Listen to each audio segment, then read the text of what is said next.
Bakunzi b'ishami BMBC mwese turabahaye mwiriwe tubabaramukije. Hama ishami BMBC giratunganije umugambi mu gisagara ca Bujumbura aho rishaka kubaka uburaro bushika ku 400. Umva 400 ni uburaro butari buke.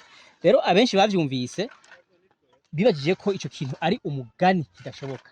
None umunsi duhuriye hano n'umuyobozi mukuru wa BMBC dushaka aduha umuco. Mbe ivyo bintu ko abantu benshi bafise amakenga woshobora gutanga umuco kugira ngo ayo madidane bafise abavemo.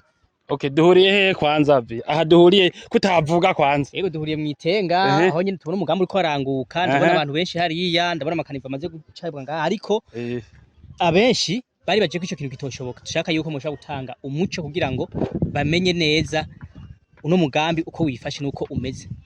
Okay, bwa mbere muri BMBC kuva tubayeho mu 2012 twagiye turakora ibintu abarundi bose badakora tutoshobora. Nuko bitokunda mbere mu gihugu. Nk'ibyo bigira bureau d'étude ikomeye. Entreprise ikoresha ibintu byinshi ari internet agiye hanze abahinga benshi bumva umenga ntibikunda.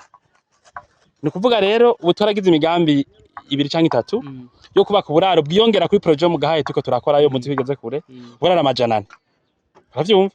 Abantu rero bavuze batakivyumva nta wundi muntu arabikora ntashira mwe byari bwavyubake BMBC rero uravyumva hariyo nabavuze sinzi aho babikura ubwo nubo escrow ishirame hatege tyogira escrow keri gute ubwa mbere gwankwereke kwanza yuko ino migambi ari ya serie kwanza hari abakiriya bo bazi ko dushoboye nabereke no kaniva ukuntu ingana muri Bujumbura nzima gurabe imiserege ingana nkuko nta mugabo yo isimba ino kaniva nta mugabo ntufa kwisimba utitanguye sivyo kugira abantu bari batugura amazu ngaho babeho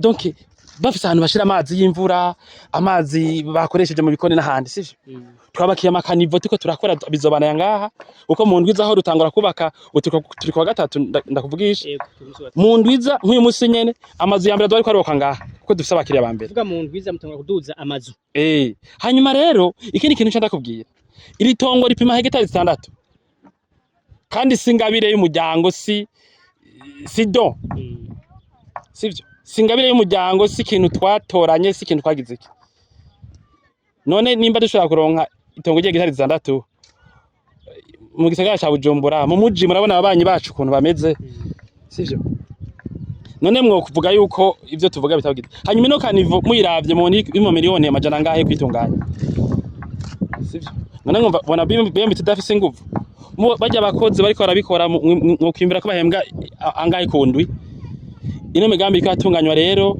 iyi projet izo biringa amaroje marenga amajana 2 urumva turahejeje aménagement ibindi bizobandanya mugo tuko turuba kandi mazu y'abakiriya ba mbere ukari basabye ati twubakire tuyabona amazu sivyo tuko turubaka mu ndwiza hanyuma rero wowe yarafise amakenga je novuga nti nahere tuko turabikora kandi atari kwikora gusa neza sivyo hanyuma turafise donc cyo kwita nk'abavuga igifaransa la réputation de bien faire sivyo twigiye izina ryiza ntizokononona hano hantu nzosubira kubavugisha mu ndwiza ndiko ndabereka canke muri no ndwinyene aho mudukeze daho muri miroir ino migambi twazanye irafise ingufu rero abantu benshi turazi ko twaba umenga twarabahungabanije kubera babonye ibintu bibaza ko bitokunda kugira tubamare ubwoba banatekane banaryoherwe nk'abakunda igihugu cabo n'abakundi wabo twashimye ko tuvugisha ibikorwa kurusha uko vyagenze imbere yaho aho usanga ama projet nk'aya tuyatanguye akiri mu nteguro mugabo tuko turi ku kivi murakoze turashimiye cyane umuyobozi kwa ayo makuru atomoye muronkeje abakiriya bacu murakoze.